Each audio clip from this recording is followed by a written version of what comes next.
dernière. Allez Emilia, allez c'est bien Emilia, 24 ans seulement, la première victoire de sa carrière. Cet homme est un génie, c'est Mozart sur des skis. Oui, le 5 sur 5 pour Justine Brezal, c'est la folie dans les tribunes. C'était un martin pêcheur, et bien là c'est un martin tireur. Un drôle d'oiseau qui s'envole avec une carabine dans le dos. Magnifique, époustouflant, champion du monde. Bonjour à toutes et à tous et bienvenue pour ce nouveau numéro de Biathlon en live, votre podcast 100% biathlon. Après avoir fait le bilan d'âme de la saison 2021-2022, c'est maintenant l'heure des messieurs. Une édition qui aura vu Quentin Fillon-Maillet remporter le gros globe de cristal, 2 titres olympiques, sans oublier quelques breloques et autres petits globes de cristal. Bref, une razzia, mais qui ne doit pas faire oublier les autres temps forts de la saison. Justement, pour parler de tout ça, avec moi, une équipe de tauliers, avec bien sûr le patron. Salut Romain, comment vas-tu ? Salut Damien, ça va bien, ouais. Heureux, hâte de faire ce bilan homme après celui des dames il y a quelques jours. Donc, Ok. Donc ils sont tout frais, rentrés de Norvège après avoir assisté à la dernière étape de la Coupe du Monde à Oslo, même s'ils n'ont pas serré la main du roi Harald, et c'est peut-être pas plus mal. Salut Aurélie, ça va ? Hey, salut Damien, ouais ça va, comme toujours. Bon, salut Émeric, la forme ? Oui, toujours la forme, comme d'hab. Ok, bon, allez, au programme donc de ce bilan, on viendra bien évidemment sur la course au général, on parlera des Français en même temps, résultat oblige, avec ce gros globe pour Quentin Fillon-Maillet, on parlera également des Norvégiens qui ont rythmé cette saison, et puis on fera un petit point sur les classements, et puis le palmarès, le dossard bleu, les petits globes, tout ça. L'équipe de France aussi fera partie de ce podcast. On reviendra sur la saison de nos Bleus, en passant par Émilien Jacquelin, la retraite de Simon Détieux, et on fera un petit bilan sur nos top, flop, courses de la saison, bien évidemment. Bon, écoutez, je pense que tout est en place, ne perdons pas de temps, c'est parti pour ce nouveau numéro de Biathlon en live. Jingle.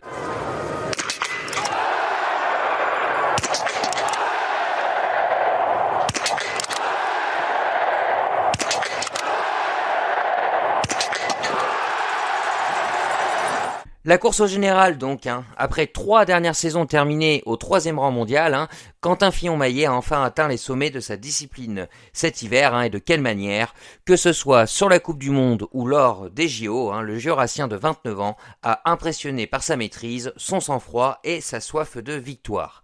Un exercice 2020-2022 exceptionnel avec au bout son premier gros globe de cristal. Si on ne se repose que sur cette saison, est-ce que pour vous, Quentin Fillon-Maillet est rentré dans la cour des très grands ? en tout cas, ouais, il a marqué les esprits sur cette saison, ça c'est sûr. C'est une saison quand même qui est historique, entre ses performances sur la Coupe du Monde, jumelées à ses performances aux Jeux Olympiques, avec 5 médailles. C'est un record pour le sport français sur les Jeux d'hiver. Et même aussi en biathlon tout court avec Bartholsbou et Johannes Bö, qui ont fait également la même chose.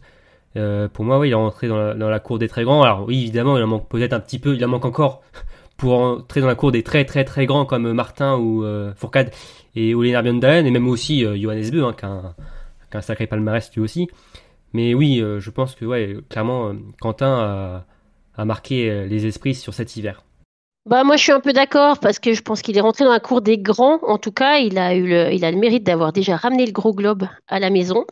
Et puis il a fait des très beaux JO effectivement. Mais par contre, pour rentrer dans la cour des très grands, je pense que pour l'instant il manque plus de plus de continuité. Il va falloir faire d'autres saisons comme ça, enfin pas comme ça.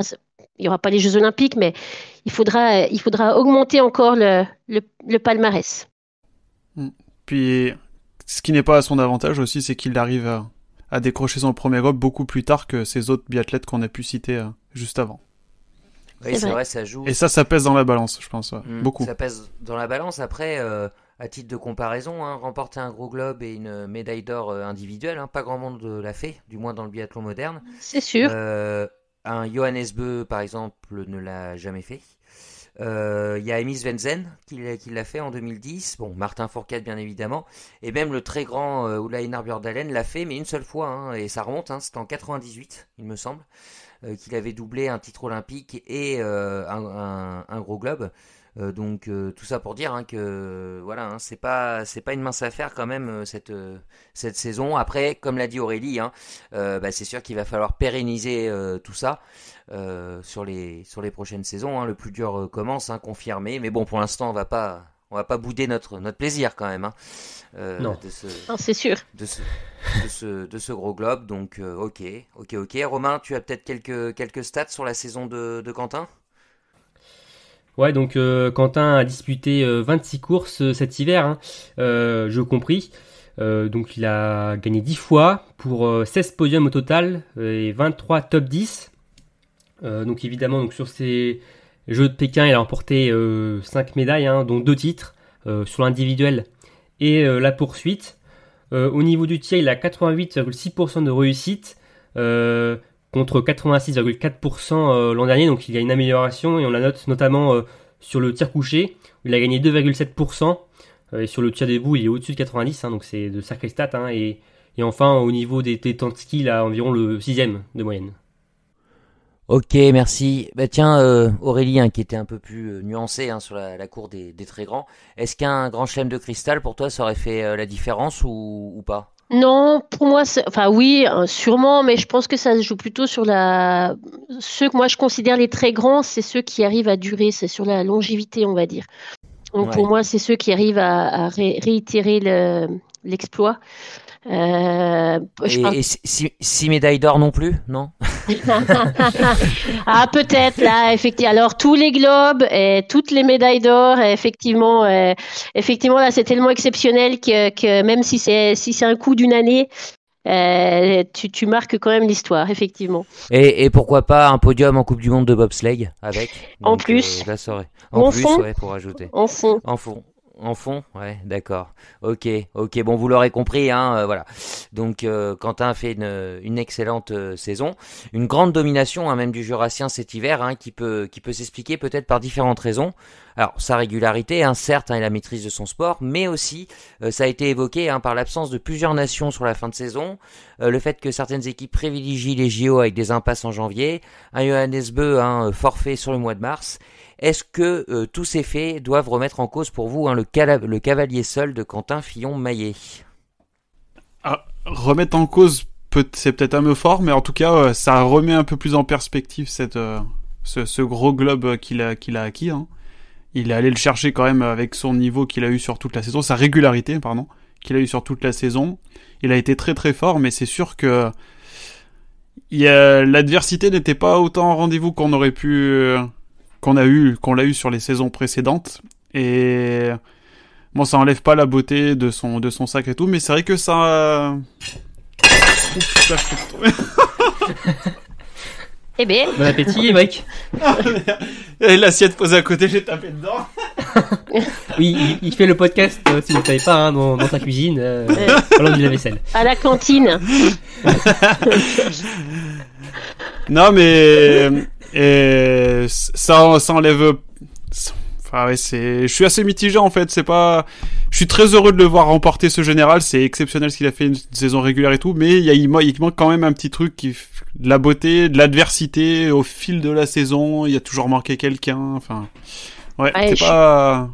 Je suis un peu d'accord avec toi, surtout pour la course générale, on va dire, parce qu'au JO, par contre, là, il a gagné ses médailles avec l'adversité, ça n'a pas toujours Oui. été facile. Par contre, c'est vrai que tu ressens même le manque d'adversité avec les points finaux, en fait, avec le trou qu'il y a entre lui, numéro 1, et Sturla, numéro 2. Exact, ouais. C'est là que Il y a tu un vois énorme qu'il trou, manquait, il y a un énorme trou, et c'est là que tu vois qu'il manquait peut-être d'un concurrent à sa hauteur pour faire match, quoi. Après, Ouais, Romain, c'est, Romain ouais. pour un grand chelem? Bah, je suis d'accord avec mes collègues, mais après, bon, cet écart, c'est aussi lui qui l'a créé dès le début de saison, qui a écœuré ses adversaires, qui a écœuré un certain Johannes Beu, hein, qui n'a pas voulu, qui a plié les Gaules plus tôt que prévu, parce que cet écart, je pense qu'il est dû aussi au fait que Johannes Beu ait arrêté sa saison plus tôt, vu la dynamique des jeux, je pense que c'était peut-être lui son principal adversaire, même si bon, il était encore très loin du compte. Enfin, il avait au moins 180 points d'écart, je crois, avant mars. Donc bon, c'était quand même compliqué pour jouer avec Quentin, surtout au vu de sa saison, sa fin de saison finalement. Mais je pense que c'est surtout Quentin qui a écœuré ses adversaires. Et oui, c'est vrai que l'écart est quand même important. Il se l'est créé, mais ouais, il a manqué, oui, peut-être un Johannes Beu, donc sur cette fin d'hiver. Après, Vetle Christensen était là, Sturlom Lerin aussi était là tout l'hiver. Non mais vous plaisantez tous les trois ou quoi là? Ah non mais vous m'avez blasé quoi. C'est pas possible. Non mais vous vous rendez compte? Alors oui, l'adversité, ok, mais bon, il serait trouvé sur les Jeux Olympiques. Ok, on aurait pu dire bon bah il y en a un qui a joué le général, les autres qui ont joué les JO, donc sur le général il avait pas d'adversité. Mais déjà il s'est pas trouvé sur les Jeux Olympiques. Et deuxièmement, est-ce que vous pensez que toutes les impasses qui ont eu lieu, la disparition de Johannes Beu, s'il était en tête du général ou s'il était au coude à coude avec Quentin Fillon-Maillet, vous pensez que le 1er mars il rentrait chez lui? C'est cette non-adversité, bon Romain l'a un peu dit, hein, c'est Quentin qui se l'est créé tout seul, tout simplement quoi, en dominant la saison. Et alors oui, certes, on a l'impression que sur le papier il n'y a pas eu d'adversité, mais c'est que l'adversité elle s'est échappée quoi, pour des raisons qui lui est propre. Donc, enfin, je sais pas. Ouais, je sais pas trop parce que Johannes, il était pas en forme dès le début de saison. Sturla, il était pas en forme dès le début de saison. Samuelsson l'était, mais après il n'était plus. Quentin a pas fait un énorme début de saison non plus. Hein, je suis désolé. Non, mais il est revenu quand même assez rapidement en course. Bah, oui. Après, je ne dis pas que Quentin n'aurait pas fait les mêmes résultats, il n'aurait pas gagné le général avec un Johannes au top niveau ou un Sturla au top niveau comme la saison dernière. On sait pas. Et il a fait une saison fantastique, mais c'est vrai que quand tu regardes, il a manqué beaucoup de grands noms sur pas mal d'étapes, enfin quelques étapes en tout cas, et qui étaient en moins bonne forme que ce qui nous avait habitués avec. Mais pour moi, la performance, là où elle est exceptionnelle de Quentin, justement, c'est qu'il a doublé au niveau Coupe du Monde et au niveau olympique, et il a performé dessus. Et enfin, rien que ça devrait faire taire n'importe quel débat, quoi. Enfin, bon, après c'est mon avis, hein, bien sûr. Hein, après, mais, je suis d'accord avec toi pour les JO. Aux JO, tout le monde était là. Ils jouaient contre les plus grands à leur niveau, au top niveau. Enfin, en tout cas, Johannes était en forme, Sturla pas trop, mais c'est vrai qu'il a quand même remporté. Il revient avec 5 médailles, donc effectivement. Vous avez vu le nombre de points qu'il a au général, Quentin, sachant que, enfin, j'avais regardé brièvement, mais il y a quand même beaucoup moins de courses que les dernières saisons, vu que celle des Jeux Olympiques ne compte pas. Ouais. Hein, donc, enfin, sur une saison, si on rajoutait les résultats des JO, je crois qu'il dépassait les 1200 points, je crois, hein, un truc comme ça, non? Peut-être pas, mais il était pas loin, et c'est juste énorme, quoi. Bah oui, justement, il a analysé une saison comme faisait un Martin Fourcade voilà, quelques années. C'est ça. Alors certes, il y aurait eu un Johannes, il aurait peut-être pas tout le temps fini premier, il aurait peut-être fini deuxième, comme ça. Enfin, il marquait quand même des gros points. Donc, au niveau de la régularité sur la saison, moi je trouve ça. Oui, d'accord. Mais c'est pas ce qu'on reproche, mais par exemple, tu regardes Martin. Non, mais tu regardes Martin, il a eu quelques saisons sans adversaire non plus à sa taille, à son niveau. Là où Johannes est venu le challenger la saison-là, il finissait à 2 points d'écart la fin de saison. Là, il avait un adversaire à sa taille, à son niveau. Il se partageait les podiums chaque semaine. C'est pas non plus la même configuration de saison, quoi. C'est pour ça que je trouve il y a vraiment 2 points de vue sur cette saison. Il y a, si tu prends la saison dans son entièreté en comptant les JO, alors là oui c'est une saison exceptionnelle qu'il a fait, c'est incroyable. Mais si tu prends que la saison de Coupe du Monde, avec tous les à côté qu'on a dit, avec les absences, les trucs comme ça, c'est un peu moins. Enfin, la saison de Coupe du Monde, il a été tout seul à se battre quasiment de l'hiver, quoi. Ça reste très beau. On dit pas. Mais ça reste très beau, ouais. Mais en tout cas, Quentin a réussi son pari, c'est de jouer sur les 2 tableaux. Donc, exactement. Ça c'est très fort, ça. C'est ce que n'ont pas réussi à faire les autres, justement. Qu'on préférait soit jouer les jeux ou jouer les jeux. Ouais, c'est le seul qui a annoncé, qu'il voulait jouer les deux, et c'est le seul qui a réussi à le faire, vraiment pleinement, parfaitement même. Ouais, sans oublier les fameuses, c'est combien, 6 poursuites à la suite, non? C'est ça? Ouais, c'est ça. Ouais, c'est ça. À la suite. Et puis ces tirs debout, 3e et 4e tirs qui étaient invraisemblables sur la régularité. Alors oui, peut-être que si l'adversité était plus forte, le bras aurait peut-être un peu plus tremblé, mais bon. Bon, pas forcément. on le saura jamais, mais on le saura on a hâte d'être déjà l'année prochaine, rien que pour répondre à cette question. C'est ce que je lui souhaite. Ok. Donc, Quentin Fillon-Maillet, on l'a dit, il a mis fin au règne de Johannes Bö. Le Norvégien triple vainqueur du Gros Globe n'a pas vécu une saison facile, rapidement distancé. Il a tout misé avec réussite sur les JO, avec 5 médailles dont 3 en or. Est-ce que vous retenez davantage la perte de son Gros Globe ou ses JO réussis ? Alors moi, je retiens plutôt la perte du Gros Globe parce que les JO, c'est ce que en tout cas en pré-saison, il a fait des JO que j'attendais, qu'il attendait même probablement ou qu'il espérait. Donc pour moi, les JO, c'est des JO à son niveau normal. Par contre, la perte du Gros Globe, c'était une grosse surprise. Enfin, pas la perte du Gros Globe, mais les contre-performances dès le début de saison, voire même l'abandon après les JO. Et l'abandon. Tout ça, c'était quand même une grosse surprise et ça, je m'y attendais pas du tout en début de saison. Ouais, exactement pareil. Ouais, je suis d'accord avec ce qu'a dit Aurélie. Après, justement, finalement, Johannes était tellement écarté de la course au Gros Globe rapidement que finalement, cette perte, elle est passée au second plan, finalement, même si on l'avait tous mis grand vainqueur du général au début de la saison. Mais il a tellement été écarté rapidement que, tout s'est concentré sur les Jeux Olympiques. Et sur ces Jeux, il a montré que, c'était toujours un grand champion, on ne doutait pas, mais... il a montré qu'il était toujours là. Alors, tu disais Aurélie que t'attendais ça, mais de lui, c'est quand même 5 médailles, c'était un truc que jamais réalisé, je crois, sur les Jeux.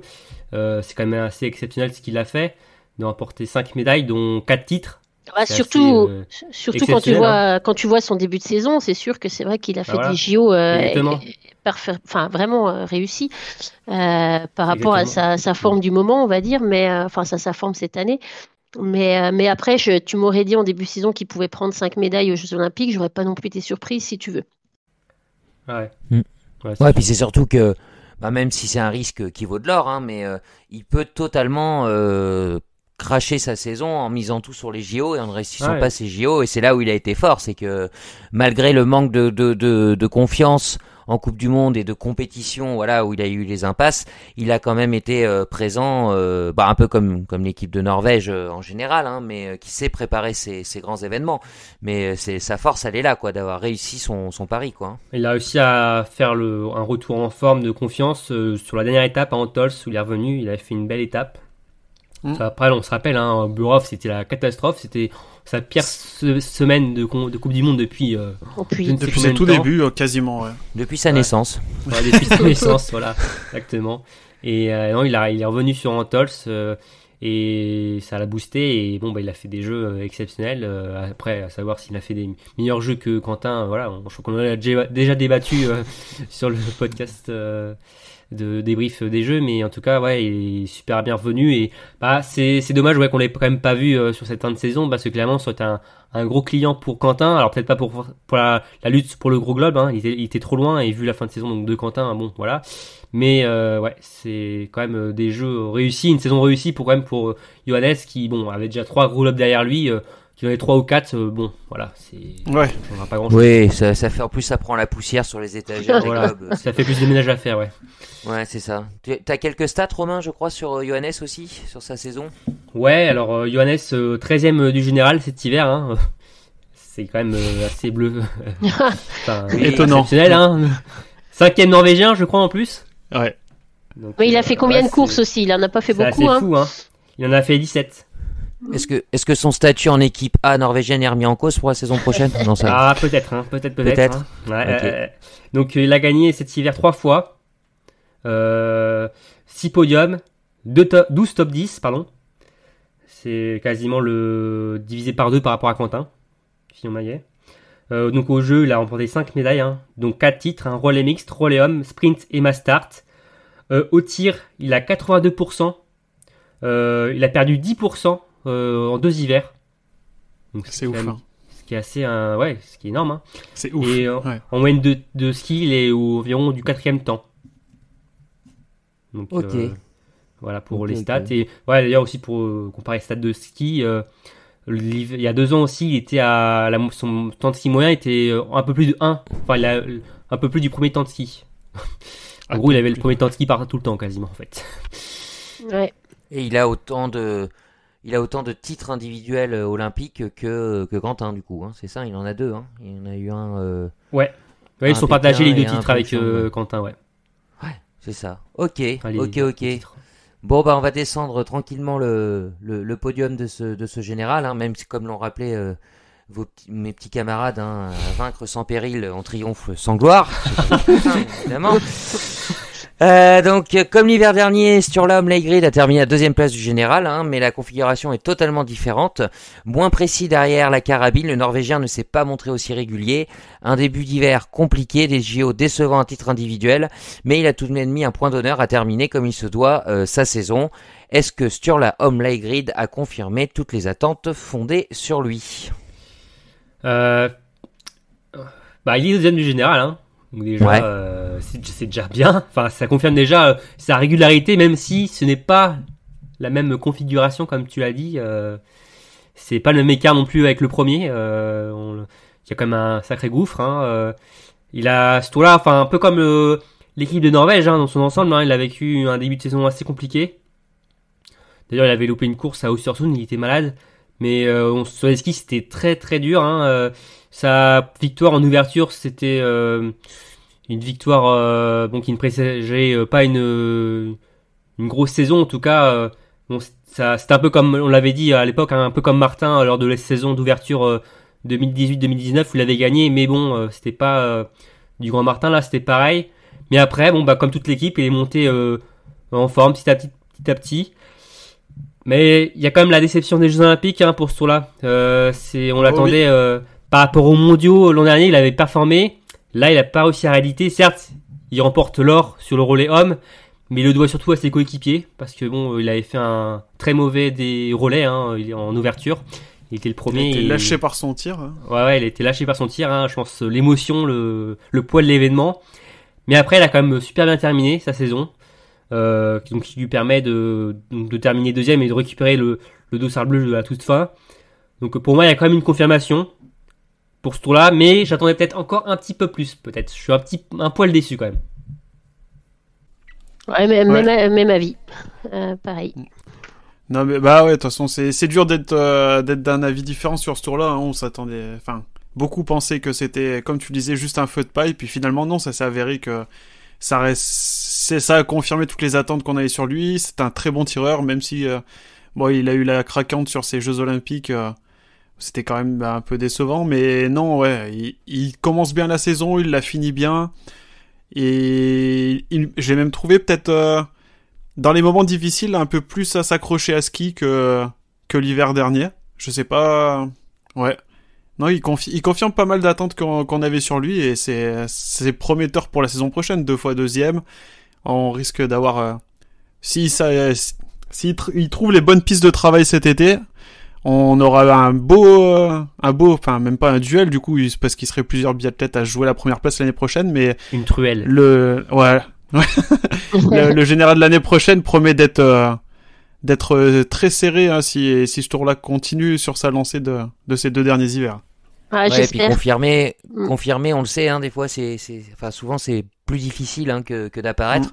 Sauf que lui, il est pas apparu, il a explosé, hein, l'année dernière. Il a explosé d'un coup. Ouais. Et nulle part, donc c'était encore plus dur de confirmer. Alors on tient ce discours-là sur ce tour-là qui est tout à fait réel. Peut-être que si il n'est pas présent à Oslo, ou il n'y a pas de course à Oslo, on aurait peut-être tenu un discours totalement différent, mais c'est vrai qu'il a donné des beaux motifs d'espoir pour la saison prochaine. Même à ski, ça allait assez vite, hein, à Oslo, pour lui.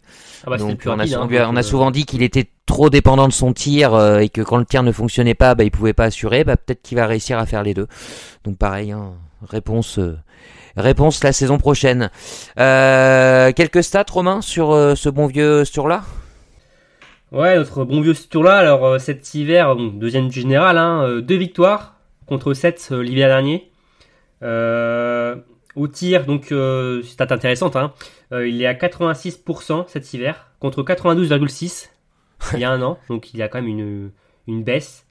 Mais après, au niveau des temps de ski, finalement, il est à peu près pareil. Enfin, c'est le même temps de rang de ski, le 11e de moyenne sur l'hiver. Donc finalement, je pense que c'est il y a un début d'hiver qui est difficile, un début d'hiver, une fin d'hiver très forte. Donc finalement, voilà, ça revient au même qu'il y a un an. Il y en a. Oui, Émeric, vas-y. Ouais, ça, moi ça me fait penser à ce que je disais tout à l'heure, c'est que dans les moments difficiles, je sentais plus à même d'aller continuer à puiser dans ses ressources pour rester en course cet hiver que l'hiver dernier, quoi. On sent que je sais pas, la préparation a dû être un peu différente et ça se traduit bien malgré ses passages un peu moins bien. Au final, il est aussi rapide en moyenne sur l'hiver que l'hiver précédent.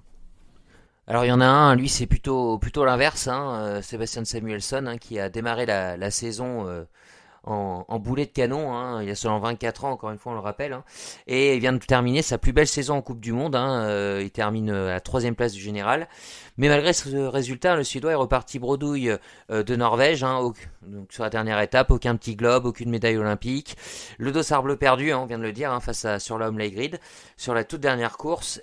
Bon, je me doute un peu de votre réponse, mais est-ce que cette saison de Samuelsson, c'est un peu la saison de la frustration? Clairement, il était en tête, en tout cas placé sur tous les tableaux quasiment, et au final, il repart sans rien, quoi. C'est un peu, c'est triste pour lui. Et l'image de tout ça, c'est les Jeux Olympiques, c'est des jeux quand même qui sont difficiles pour lui, c'est même incompréhensible quasiment, alors qu'en plus c'est son compatriote finalement Martin Ponsiluma qui remporte une médaille qu'on n'a pas vu quasiment de l'hiver, le fantôme. Je vais pas dire non plus que c'est un hold-up, mais c'est clair que si on avait misé un Suédois, oui, on aurait misé sur Sebastian Samuelsson, mais comme souvent en fait, il a super bien démarré l'hiver. Et puis petit à petit, il s'est éteint, quoi. Il y a eu un sursaut quand même sur les étapes d'Oslo. Il a quand même très bien terminé, des bons résultats, mais finalement, il perd tout. Et ce dossard bleu qui lui était promis, qu'il a porté pendant toute la saison, finalement, il le perd à la fin. Et oui, c'est clair que c'est frustrant. Après, en termes comptables, il finit quand même 3e du général. Ça reste quand même une belle saison, mais c'est vrai que ça doit être un peu frustrant, effectivement, de ne pas être monté sur le podium au JO, d'avoir perdu le dossard, comme tu dis, alors qu'il était pour lui. Et puis, c'est une 3e place, mais sans panache ou sans éclat. Petite stat intéressante, on fête son anniversaire le jour où on enregistre le podcast. Ah. Bon anniversaire à lui. Ça, c'est très intéressant. Joyeux anniversaire, je ne sais pas comment on dit en suédois, mais Aurélie, tu ne sais pas? Je crois que ça doit être gratis, Medhagen. Très bien. Bon, voilà. Si des Suédois nous écoutent. Mais ils sont très nombreux, Aurélie, plus que tu ne crois. Eh ben, j'imagine. Tu peux chanter, Aurélie, Tu peux chanter, Aurélie, si tu veux, là. Non. Laisse-moi réfléchir, non. Il a porté le dossard jaune, aussi, il me semble. Ouais, en début de saison, ouais. À Östersund, chez lui. Ouais. Mais 6e du général en 2021, 3e en 2022.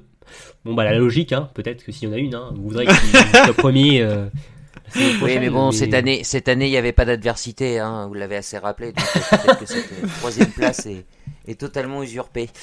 Ok, bon allez, on va quand même si du coup, le palmarès c'est un peu bidon, vu le manque d'adversité, on va quand même le donner, Romain, on t'écoute pour les lauréats des globes de plastique 2021-2022. Alors sans surprise, Quentin qui remporte sans adversité le général de la Coupe du Monde. Il a juste eu besoin de mettre ses skis et c'était gagné. Voilà. Ok. Facilement, il était D'ailleurs, je crois qu'il est tout seul à courir sur ce tableau-là, mais en tout cas, il l'a gagné. Comme celui du sprint et de la poursuite. Poursuite qu'il a gagné 6 fois sur 8 courses. Oui, alors 7, on va dire 5 fois, pardon, parce que celle des Jeux ne compte pas pour la Coupe du Monde. Non, ça compte pas la poursuite des JO, ça compte pas. Voilà, ça compte pas. Donc il était un peu seul sur sa planète sur ce format-là aussi. Le format de l'individuel a été remporté par Tarjei. Un retour du cristal pour Tarjei, plus de 10 ans après. Sur 2 courses. Ouais, sur 2 courses, ouais. Génial. Le globe de la Mastart pour le jeune Sivert Gutenbakken. Sur combien de courses la Mastart? 3 4. 4, ok. 4 courses. Et ensuite, sans surprise, relais et nation pour la Norvège. Ok, merci Romain. Il y a un de ces globes qui vous a le plus marqué, Aurélie? Moi, je vais dire celui peut-être des nations. Parce que la Norvège a fait, comme on en a parlé, un début un peu compliqué. Elle a souvent parfois envoyé des équipes B. Et puis malgré tout, elle gagne le Globe de la Nation, des Nations au final. Ok, Aymeric, tout pareil? Non?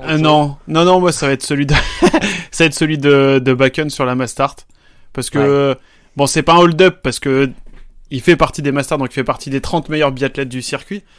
Mais il était tellement premier à Quentin, et putain, j'avais surtout tellement envie qu'il arrive à Quentin dans ses bras pour clôturer encore plus beau cette saison où il a dominé les débats, putain.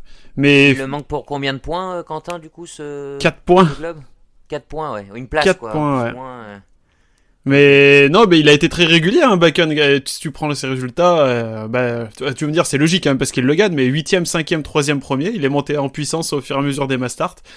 Mais cette victoire, en plus, du coup, sur la toute dernière de la saison, il enlève des mains de Quentin. Enfin, je sais pas, c'était tout ce qui allait autour de cette course. Ça clôturait la saison. C'est un jeune, c'est un Norvégien. Il l'enlève à un Français. Enfin, c'est. T'avais ta calculatrice dans les tribunes ou pas à Oslo?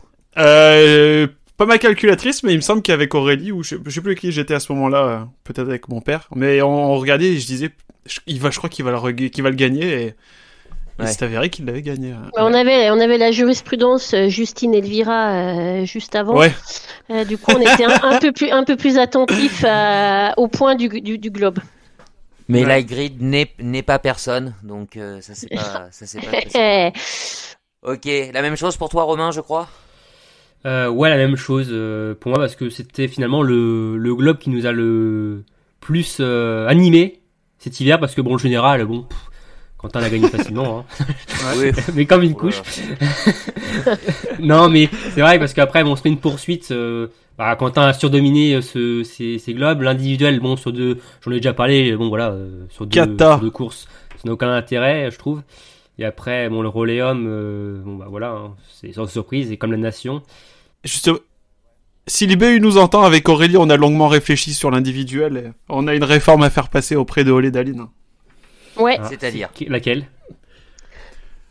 Virer les individuels. Voilà, exactement.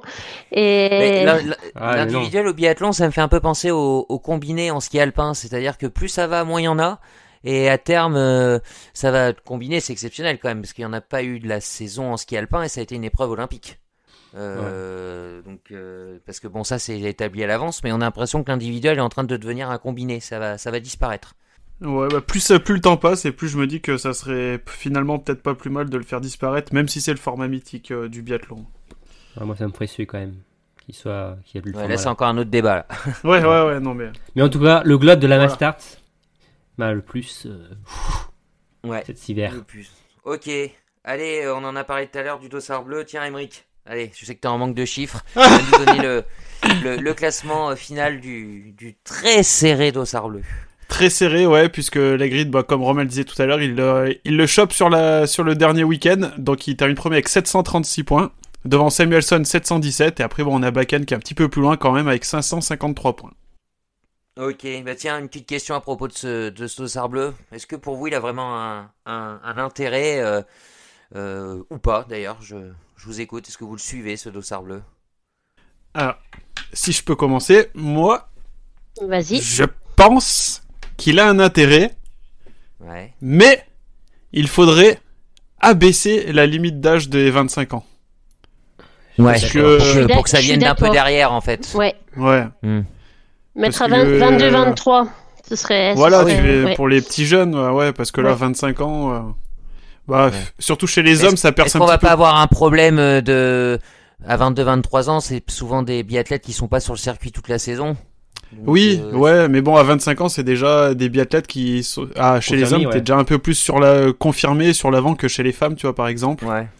Ouais, encore chez les femmes, elles percent très tôt, je trouve, les femmes. Elvira Berg, par exemple, à 21 ans, voilà, tu vois, t'es déjà là.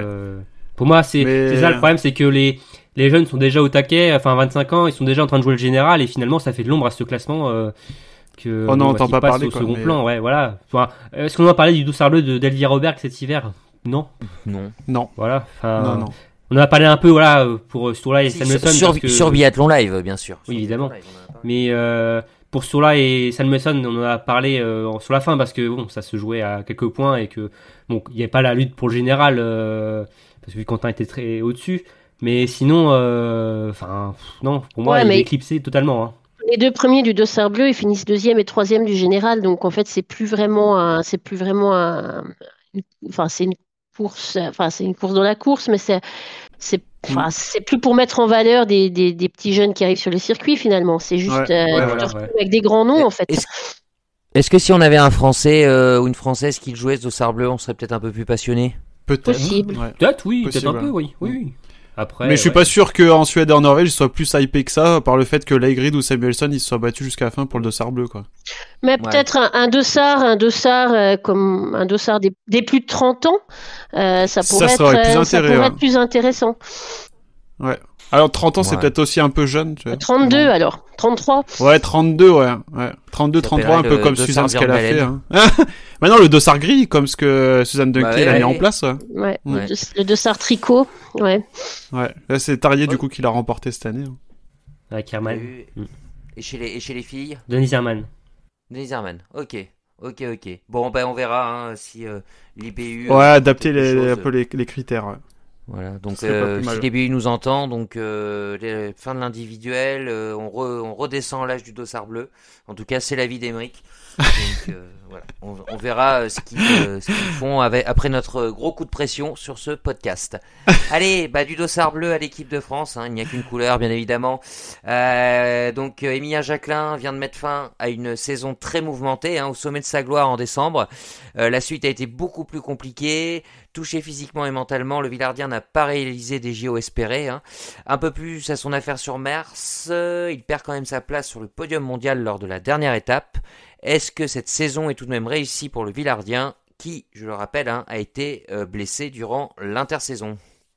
Moi, je dirais oui et non, parce que c'est vrai que 5e mondial, ça reste bien. Il est resté 2e mondial très longtemps. Il a même porté le maillot, enfin le dossard jaune, donc il a quand même fait une belle saison, une saison tout de même réussie. Après, je pense qu'il avait d'autres ambitions, il avait d'autres attentes, qui fait que je suis un peu mitigée. C'est un oui, mais ou un oui et non, je sais pas. Voilà. Je suis pas mal mitigé comme toi aussi, Aurélie, parce que quand on voit, comme tu le dis, Damien le disait, il y a eu sa blessure en pré-saison. Il a longtemps été 2e du général, mais ouais, pas le voir performer sur l'ensemble de la saison. Alors, est-ce que du coup sa blessure en pré-saison, ça a décalé fortement ou ça a impacté à ce point-là ses résultats sur le général, sur l'ensemble de l'hiver? Ça, y a que lui du coup qui pourrait nous le dire, mais il semblait un peu cuit à une période. Il semblait un peu grillé quand même.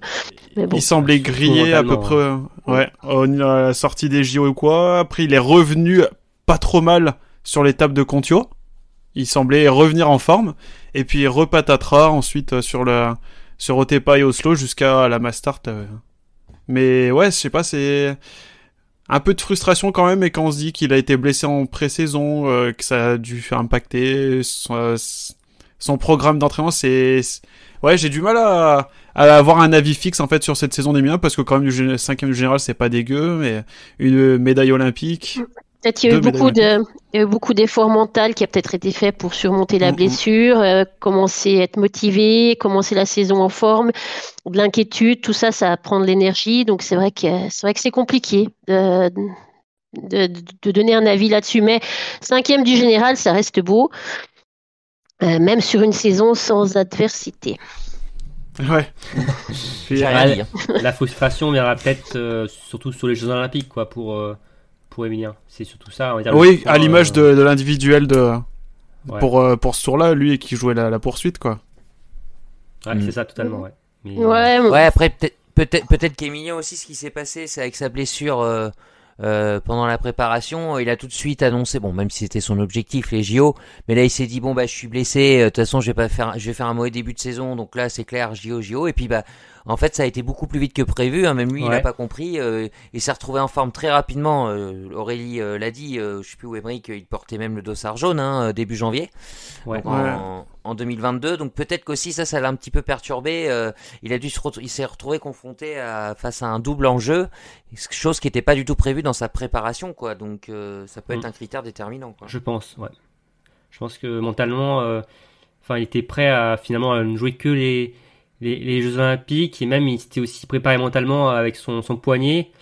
Et je pense qu'il y a un contre-coup, du contre-coup finalement, parce que il était super bien, mais finalement il était peut-être trop bien finalement pour lui sur décembre, et ça l'a perturbé sur la deuxième partie de saison, et je pense que mentalement ça a été très très dur pour lui, et c'est la déception, c'est surtout les Jeux Olympiques, on va dire, mais c'est une saison qui peut être frustrante d'un côté. Ouais. C'était un peu une guerre fratricide en plus avec Quentin, où il se tirait un peu la bourre au début sur qui. Ah oui, pas avec la carabine. Non, on n'est pas allé jusque là, on verra la saison prochaine, mais c'est vrai que je pense que ça donne aussi un peu de l'attention.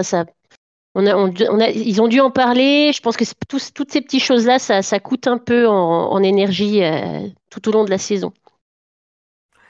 Ouais, on attendra encore la saison prochaine, hein, pour se prononcer sur Emilien et puis sa régularité. On en parle souvent, hein, sur Biathlon Live. Donc il a eu des circonstances atténuantes cette année, mais on espère, hein, qu'il sera au top de sa forme la saison prochaine. Je pense qu'il a beaucoup appris quand même de cet hiver. Oui, c'est sûr. Il va s'en faire grandi. Il a fait beaucoup de déclarations aussi, hein, cette année dans les médias. On l'a senti, hein, quand il a eu son coup de mou physique et mental en janvier. Il y avait des petits appels du pied, hein, vers les médias. Je suis fatigué. Est-ce qu'il faudrait pas que je m'arrête un peu, tout ça. Alors je sais pas si c'était envers le staff qui disait ça ou bon. Il était un peu perdu, ouais. On sentait quand même qu'il était fragilisé. Ouais. Bon, Romain, il y a quand même quelques stats pour Emilien sur cette saison-là.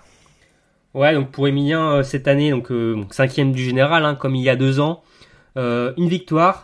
6 podiums et 8 top 5. Au niveau du tir, il a 82,5% de réussite. Pour comparer, la saison précédente, il était à 87. Donc il y a une baisse, hein, surtout sur le tir debout finalement, qui était son point fort, hein. Il était à 85, il est à 118 cet hiver. Donc ça a été compliqué sur ce tir-là. Et au niveau du temps de ski, il est dans les mêmes temps même temps que l'an dernier, hein. Il a environ le 12e temps de ski moyenne. Ok. Bon, un autre bleu dont on il va a évidemment parler, quand même 2 médailles olympiques, hein. Ah oui, c'est vrai qu'on a oublié de le dire quand même, oui. Sur le relais mixte et sur le relais homme, hein. Parce qu'on dit qu'il il est champion olympique, ouais. On dit qu'il il a déception au niveau des jeux, c'est surtout à titre individuel évidemment, hein. C'est après sur le relais mixte et relais homme, il fait quand même partie. Il a tenu son rang. Médaillé. Donc là, maintenant, on va parler d'un champion olympique. Alors, pas de cette saison, hein, d'il y a 4 ans. Hein. C'est le départ de la saison chez les Bleus. Je parle bien évidemment de Simon Destieux, hein, qui nous a tous un peu surpris. On va bien sûr parler de son palmarès, hein, même si j'ai commencé un peu à le faire. Mais le biathlète de l'Ain a également souligné que l'équilibre du niveau des Bleus était fragile. Est-ce que vous êtes inquiet du niveau de la relève après le départ de Simon Destieux ? Alors, non, pas là tout de suite, parce qu'on a quand même une équipe de France assez forte, ne serait-ce que Quentin, Emilien. Après, au niveau de la relève, ce qui arrive derrière, je pense qu'il y a quand même un trou. Il me semble que Simon, il comparait justement avec la Norvège, qui mettait que même si tu mettais des jeunes de l'équipe B, ils jouaient au niveau de l'équipe A, des équipes A, et jouer la victoire quand même. Je pense qu'il compare par rapport à ça, qu'il y a quand même un trou entre l'équipe A française et puis ceux qui arrivent derrière.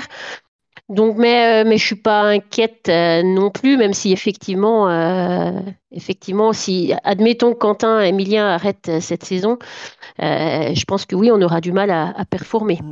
De quoi ? Quentin et Emilien arrêtent cette saison ? Non. Mais, je pense que c'est comme je sais plus sur quel sujet en début de podcast, mais il y a 2 visions à avoir sur cette question. Il y a une vision à court terme. Cette vision à court terme, c'est sûr que Eric Perrault et Emilien Claude peuvent pas remplacer dans les chiffres le niveau qu'avait Simon Détieux, ça m'étonnerait qu'en un été, ils arrivent à progresser au point d'arriver au niveau auquel on a eu Simon Détieux sur les 2 derniers hivers.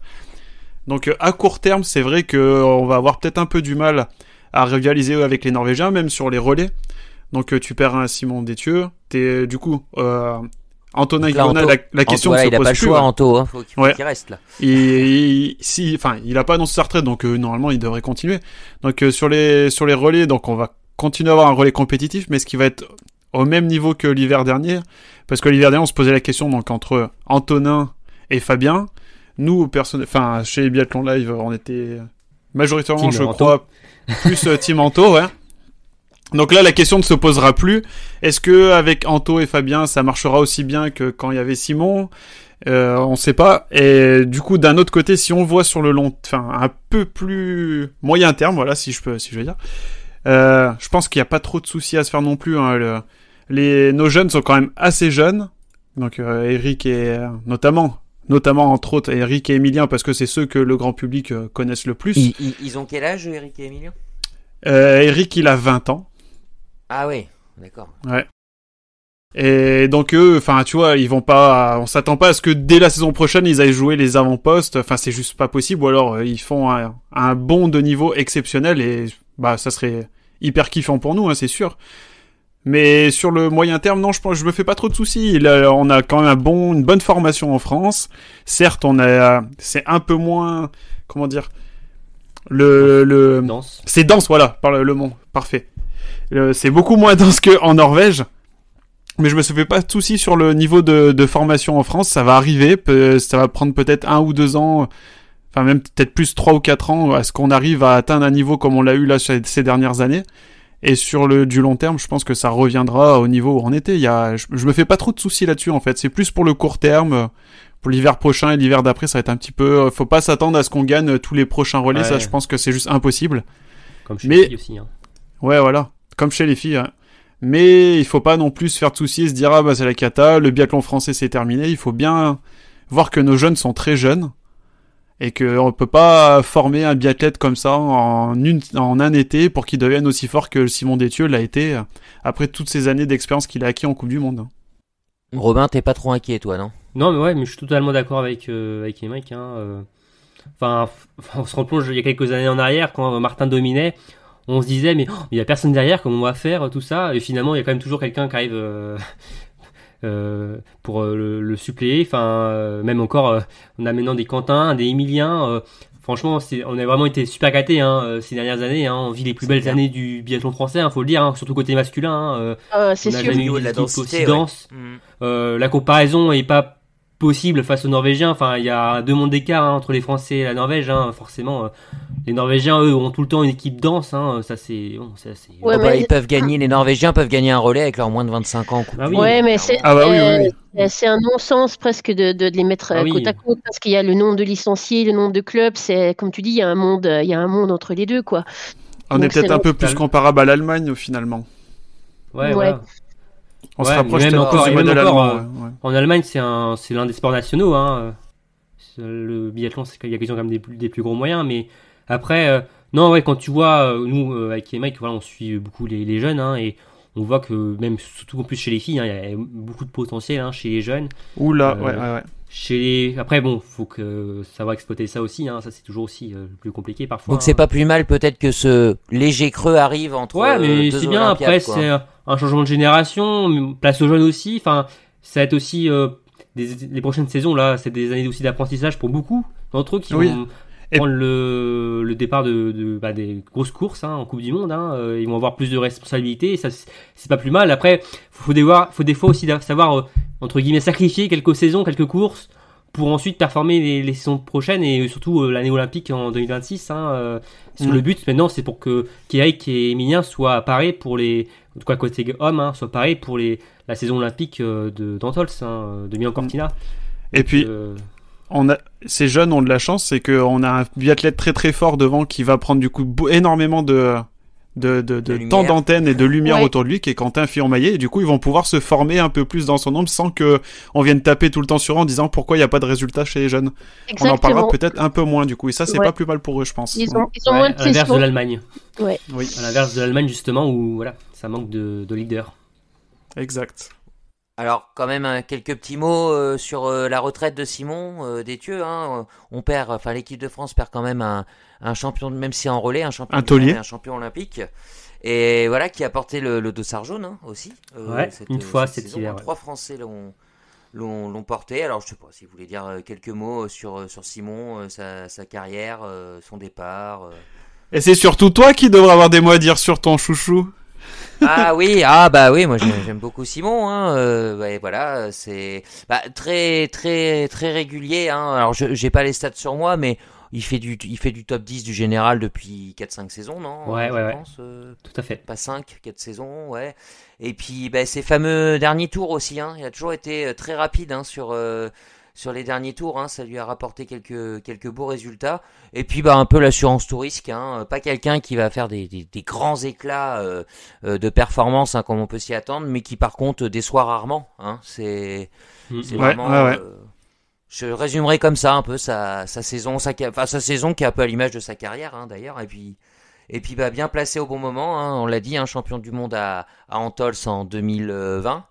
Et puis champion olympique du relais mixte en 2018 à Pyeongchang. Hein, donc plus quelques accessites. Combien 2-3 victoires en Coupe du Monde je sais plus. Il y a Deux- victoires. Deux victoires en Coupe du Deux monde. victoires. Individuelles, deux victoires, Et on se rappellera en quoi, hein. son émotion lors de sa première victoire à Simon. Oui. Parce qu'il tournait souvent autour de la Oui. boîte ou autour de cette On première n'avait place. pas l'impression, hein, vu sa discrétion, qu'il était aussi. Mais bon, c'est comme quoi, c'est pas parce qu'on en parle le plus qu'on n'est pas concerné, quoi. Hein, donc voilà, il part. Il a 31 ans, c'est ça 30 ans. Simon 30 ans, d'accord. Ouais. 30 ans. Il va avoir 31 à la fin de l'année. Ouais, ok. Donc Puis il c'est va- vrai qu'on avait. Alors là, c'était la grosse cote. Hein, on n'avait pas du tout misé là-dessus. Hein. Oui, C'est clair. C'est clair, Donc, c'est clair. Donc ouais, on lui souhaite une bonne continuation, une bonne reconversion. Hein, vu comme il a l'air posé, intelligent, je pense que tout est paré pour la suite. profiter de son petit et de Célia. Voilà, c'est ça. Hein, c'est ça. C'est une famille de retraités à moins de 30 ans. On aurait peut-être pu faire du biathlon en fait. Hein. Ouais. Ouais. Et qui sait, peut-être qu'un jour on ira tourner un podcast dans leur futur resto qui souhaite ouvrir. Hein. C'est une bonne idée, ça. Ah bah voilà. Eh oui, ça pourrait être bien. L'appel est lancé. Allez, on reste sur nos bleus. On a à peu près parlé de tout le monde. Hein. Maintenant, on va faire les tops et les flops. Donc un athlète, une course, un moment. Hein. Et on va commencer donc avec Romain par son top et son flop de la saison. Alors moi, mon top, c'est Quentin Fillon-Maillet, hein, sans contestation et sans surprise. Je pense que j'ai pas besoin d'en rajouter plus.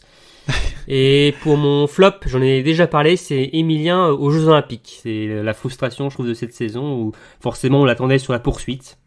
Après ces 2 titres de champion du monde, on pensait capable de pouvoir faire le hat-trick, en tout cas sur ces Jeux Olympiques. Malheureusement, ça n'a pas été fait. Ok, Aurélie. Mon top à moi, c'est les Jeux Olympiques, la moisson incroyable de Quentin. Et même le bilan comptable olympique de l'équipe de France, surtout grâce à Quentin. Et mon flop, comme Émeric en parlait, moi je suis aussi team Anto et je trouve qu'Anto a pas été, était souvent absent des relais hommes. Mon top, je vais pas m'étaler là-dessus, ça va être Quentin Fillon-Maillet pour voilà tout ce qu'on a dit.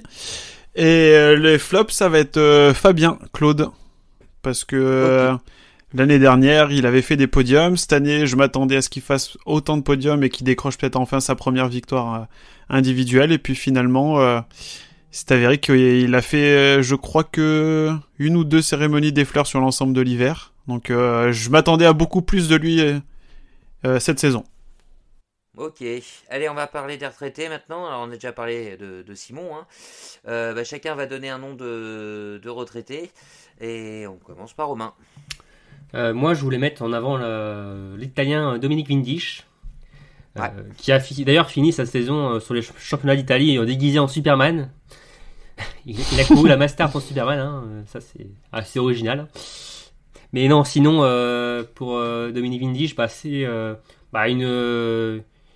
une figure, hein, du biathlon italien. Alors on parle souvent de Dorothea Virer, hein, aussi de Luca Hofer, mais Dominique Vindige a été quelqu'un d'important pour le biathlon italien, qui a notamment remporté, c'était une certaine surprise quand même, hein, le titre de champion du monde de la Mastart en 2019, devant Antonin Rigola d'ailleurs. Dans le vent. Ouais, dans le vent et dans la neige. C'était une surprise, et même aussi multimédaillé olympique, hein, que ce soit individuel et aussi en équipe. Et oui, ça a toujours été quelqu'un d'important dans l'équipe italienne, et les dernières saisons ont été compliquées quand même pour lui. Et c'est quand même une sacrée perte Oui. quand même pour l'Italie. Il fait partie de ces biathlètes, on a l'impression qu'ils sont là depuis toujours, un peu comme Simon Eder, ou j'ai l'impression que depuis qu'on suit le biathlon, ils sont là. Ouais, c'est clair. C'est des noms importants, qu'on a toujours vu là, comme Raph le disait sur le podcast féminin, comme une Semerenko, tu vois, c'est des noms qu'on voit depuis le début et qui partent, quoi. C'est ça. Bon, je crois qu'Aurélie et Émeric, vous avez le même retraité en tête. Oui. Alors oui, nous on a choisi Eric Lesser. On en avait déjà un peu parlé quand il avait annoncé sa retraite, parce que c'est un athlète qu'on aime bien, enfin que moi j'aime bien en tout cas, et qui avait toujours l'air toujours souriant, agréable, bienveillant, et puis qui nous manquera sur le circuit et dans l'équipe allemande. Ouais, rien à rajouter de plus. Mais... Je crois qu'Émeric, tu étais à la recherche d'une tondeuse à cheveux. Lesser doit en avoir une. Voilà, je vais lui demander des conseils pour une future coupe de cheveux. Hein. Il nous l'a bien montré à Oslo, il n'y a pas de problème, avec ses super performances. Ouais. Ok, allez, on passe à la course de la saison. On commence par toi, Aurélie. Alors moi j'ai choisi la poursuite des Jeux Olympiques pour un peu sa dramaturgie, avec Quentin qui arrive sur son dernier tir avec Latipov qui va tourner, et Quentin qui s'envole pour un nouveau titre de champion olympique. Ok, Émeric. Moi je vais prendre, pour pas choisir une victoire française, hein, je vais choisir la poursuite d'Oslo avec la victoire d'Eric Lesser à 2 courses de la fin de sa carrière, qui couronne tout l'ensemble de sa carrière, puis cette incroyable fin de saison. Ok, Romain. C'était très émouvant, moi personnellement, quand j'étais là-bas dans la tribune. Et moi, pour choisir une victoire française, ce sera la Mastart du Grand Bornand avec le doublé, Emilien Jacquelin et Quentin Fillon-Maillet. En plus, devant le public français, c'était assez incroyable, avec donc Emilien qui chippait le dossard jaune à Quentin, et c'est vraiment là où les Bleus ont commencé à s'envoler en tête du général, et dans cette ambiance de folie, franchement, c'était super. Ouais, Quentin perdait son dossard jaune avec une 2e place. Ça n'a pas dû souvent arriver dans l'histoire du biathlon. Donc ouais. Ok. Allez, les top flops surprises de la saison. Là, on avait parlé des Bleus. Là, ça va être en général. Allez, on va commencer par les tops. Romain, vas-y. Alors mon top, moi, c'est... Alors désolé, Mike, que je te le pique, hein. C'est Vetle Christensen. Monsieur dernier tour. Ouais. Qui partait en tant que réserviste olympique en début d'hiver, et qui finalement fait une saison incroyable. Qui a, alors certes, n'a pas pu jouer le général jusqu'au bout, face à Quentin, mais qui a été au top du début à la fin, et qui a été brillant, évidemment surtout sur ses fins de course, et c'est toujours incroyable. C'est le seul finalement qui a réussi à battre Quentin, en tout cas à le mater un peu 2 fois. À la régulière. Voilà, à la régulière. Et 2 fois. Ouais, c'est clair, et c'est une sacrée saison, franchement, épatant, et ce serait même presque une belle surprise, parce que franchement, c'est fort ce qu'il a fait cet hiver. Bon, donc on a les tops d'Émeric et Romain, le top d'Aurélie. Alors moi j'ai choisi Tariebeu parce que il a eu une grande carrière, mais s'il a eu beaucoup de hauts dans sa carrière, il a eu beaucoup de bas, et j'ai trouvé que cette saison il est revenu assez en forme. Il a fait des beaux Jeux Olympiques, et voilà, pour un dossard tricot ou d'argent, ça reste pas mal. Ok, alors à l'inverse, Émeric, pour toi c'est un flop, Tarier. Ouais, flop parce que non, mais... j'en trouvais pas d'autres, et en fait j'ai été, mis à part cette cette médaille olympique et bon le globe individuel pour moi il vaut rien du tout sur 2 courses, c'est catastrophique de le garder.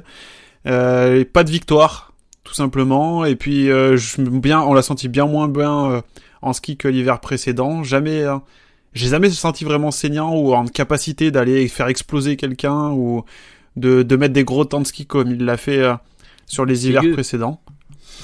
Ouais, il se fait vieux. Bah, il a eu sur 2 courses, je crois, les meilleurs temps de ski, mais sur l'ensemble de l'hiver, même sur la fin de saison, là, son dernier week-end à Oslo, il est complètement oublié, même les 3 dernières étapes, Kontio, il avait même pas couru, je crois, à Kontio, il était... Non, il était malade. Malade, ouais. Non, pour moi, c'est... Ouais. Pour sa médaille olympique lui sauve quand même sa saison, mais c'est quand même un flop pour moi. Pour Romain, son flop est en Suède. Ouais, bah comme chez les femmes d'ailleurs, où j'avais dit Anna Heuberg. Martin Ponsiluoma, alors certes, il remporte, comme je l'avais dit tout à l'heure, une médaille olympique sur la mass start. Il remporte l'argent. Mais sinon, c'est quand même un sacré flop, je trouve, sur la Coupe du Monde. Par exemple, par rapport à sur la Home Grid, on attendait une confirmation. Ah bah là, clairement, avec Martin Ponsiluoma, on l'a pas eu. Il avait terminé 10e du général l'an dernier. Là, il finit 22e. Une saison un peu anonymement, anonyme sa saison pour Martin Ponsiluoma. Donc pour moi, c'est quand même une déception pour lui. Ok. Alors pour Aurélie, son flop, c'est également sa surprise. Alors en effet, mon flop à moi, et c'est aussi une surprise, c'est la descente en IBU Cup de Johannes Dahle. Et il me semble, vous me confirmerez les garçons, que ça se passe pas non plus très bien en IBU Cup pour lui. Et donc quand on voit son classement l'année dernière, ça reste quand même un grand flop pour lui surtout, et aussi une surprise. Ok, Romain, toi, c'est une surprise dont on a déjà parlé. Ouais, tout à fait, on en a déjà un peu parlé. C'est la fin de saison d'Eric Lesser, depuis qu'il avait annoncé sa retraite, a retrouvé, j'ai peut-être jamais été aussi fort finalement que de sa carrière, avec une victoire, des podiums et toujours sur les relais, toujours au top. Et non, c'est une fin en apothéose pour l'Allemand.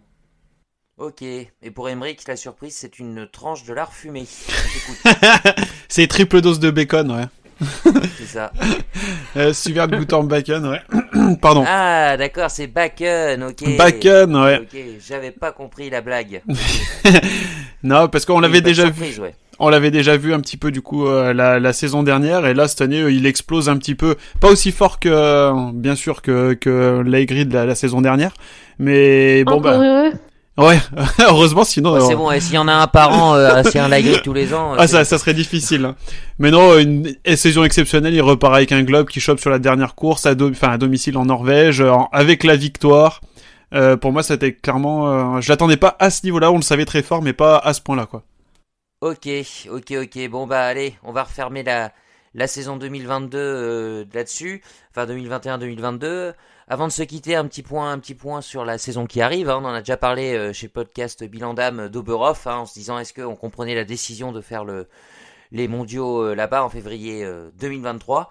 Mais la question, c'est est-ce que vous êtes quand même impatient de vivre cette quinzaine mondiale dans l'une des mecs du biathlon, ce site si particulier d'Oberhof. Ouais, parce que comme tu l'as dit, c'est une mec. C'est une place forte du biathlon. Et si tout est normal, en tout cas si on peut avoir du public sur place, ça peut être de sacrés mondiaux, parce que clairement l'ambiance là-bas est quand même assez folle, je trouve. Et ça peut un peu ressembler à... Alors le décor n'est pas forcément le même, mais un peu à ce qu'on a vécu à Antols en 2020, où c'était du lourd quoi, au niveau d'ambiance et même des courses. Et forcément, Oberhof c'est un site mythique, et... je pense que les athlètes vont briller quand même sur place. On sait que en Pokljuka, par exemple, au Mondiaux 2021, l'équipe de France n'avait pas fait des Mondiaux une priorité, tu vois. Ils avaient surtout fait les Mondiaux précédents en Antols une priorité, mais pas ceux de Pokljuka. Mais je pense que oui, forcément, là, les Mondiaux d'Oberhof, vu l'impact du site, l'histoire, forcément, ça sera très grand, je pense. Même avis que Romain, moi je me réjouis toujours de toute façon des mondiaux. Après, je vais pas refaire le débat sur Oberhof, vous en avez déjà parlé au dernier podcast.